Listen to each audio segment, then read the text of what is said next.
வணக்கம், welcome to நித்யஸ்ரீஸ் world. சிவனுக்கு ரொம்ப பிடிச்ச ராத்திரியான சிவராத்திரி, அதை பற்றி தான் இந்த வீடியோவில் நம்ம பார்க்க போகிறோம். மாசி மாதம் தேய்பிறையில் வர சதுர்தசி நாளை தான் சிவராத்திரியாக செலிப்ரேட் பண்ணுறோம். இப்படி சிவனுக்கு விசேஷமான அந்த சிவராத்திரி அன்னைக்கு நம்ம விரதம் இருந்தால் நமக்கு தெரிஞ்சோ தெரியாமலோ எதுவும் பாவம் பண்ணியிருந்தா கூட அந்த பாவம் நம்மளை விட்டு போயிடும் அப்படின்ற ஐதீகம் இருக்குது. எதுக்காக இந்த ஒரு ராத்திரியை மட்டும் நம்ம சிவராத்திரியை கொண்டாடுறோம்? அந்த கேள்விக்கு ஒரு 4-5 கதைகள் இருக்குது. அதை ஒவ்வொன்றா இப்போ பார்க்கலாம். பிரளயம் வந்தப்போ பிரம்மாவும் அவரால் படைக்கப்பட்ட எல்லா ஜீவராசிகளும் அழிஞ்சு போகிற நிலைமை வந்துச்சு. அப்போது உமாதேவி என்ன பண்ணாங்கன்னா, பரமேஸ்வரனை நினச்சி பூஜை செஞ்சாங்க. 4 ஜாமத்துலேயும் பூஜை பண்ணாங்க, அர்ச்சனை பண்ணாங்க. ஈஸ்வரனை வணங்கி, உங்களுக்கு பூஜை செஞ்ச இந்த இரவை உங்கள் பேர்லேயே சிவராத்திரி அப்படின்னு கொண்டாடணும் அப்படின்னு கேட்குறாங்க. ஒரு வேடன் ஒரு நாள் ஒரு காட்டுக்கு வேட்டையாட போகிறான். ரொம்ப டைம் ஆகியும் ஒரு விலங்கு கூட அவனுக்கு சிக்கவே இல்லையாம். அவனும் ரொம்ப டைம் வெயிட் பண்ணி பார்த்துருக்கான். நைட் ஆயிடுச்சு. அப்போது அங்கே ஒரு புலி வந்திருக்கு. அந்த புலியை பார்த்து பயந்து போய் அவன் அந்த மரத்து மேலே ஏறிட்டான். அந்த புலி அங்கேருந்து நகராமல் அந்த மரத்தை சுற்றி வந்திருக்கு. இதை பார்த்து அந்த வேடன் பயந்து போய் நம்ம மரத்து மேலேயே உட்காந்துக்கலாம் அப்படின்னு நினச்சிட்டான். ஐயோ, புலி வேற கீழே சுற்றிக்கிட்டே இருக்கே, நம்ம மரத்து மேலே வேற உட்காந்துருக்கோமே, இன்றைக்கி மட்டும் நம்ம தூங்கிட்டா நம்ம கீழே விழுந்து புலி நம்மளை சாப்பிட்றோம் அப்படின்னு ரொம்ப பயத்தில் அவன் அன்னைக்கு நைட்டு ஃபுல்லாக தூங்காமல் முழிச்சிருந்தான்.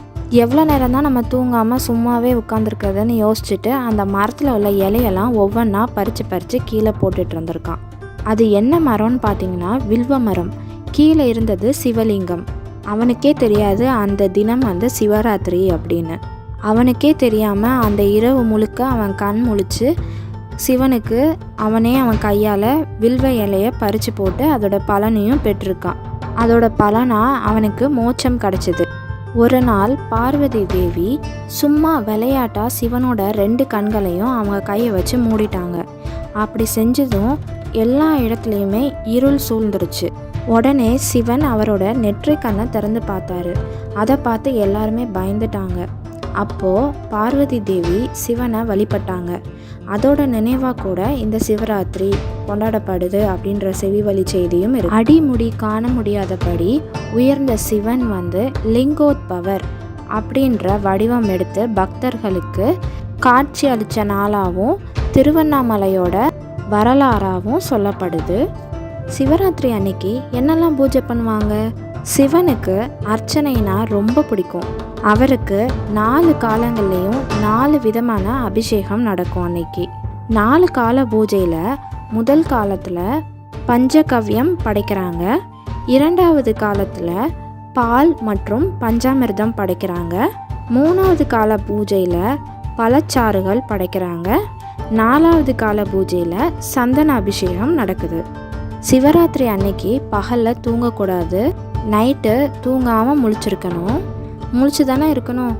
ரொம்பவே ஈஸி அப்படின்னு சொல்லிட்டு மொபைல் டிவிலாம் பார்க்கக்கூடாது. மனசார சிவனை நினச்சி வேண்டி சிவனோட பாடல்கள், சிவபுராணம், சிவனோட கதைகள் இதெல்லாம் நம்ம படிக்கலாம். அவனை ஒழிய அமரரும் இல்லை, அவனின்றி செய்யும் அருந்தவம் இல்லை, அவனின்றி மூவரால் ஆவதொன்றில்லை, அவனின்றி ஊர் புகும் ஆற்றறியேனே. ஓம் நமச்சிவாய.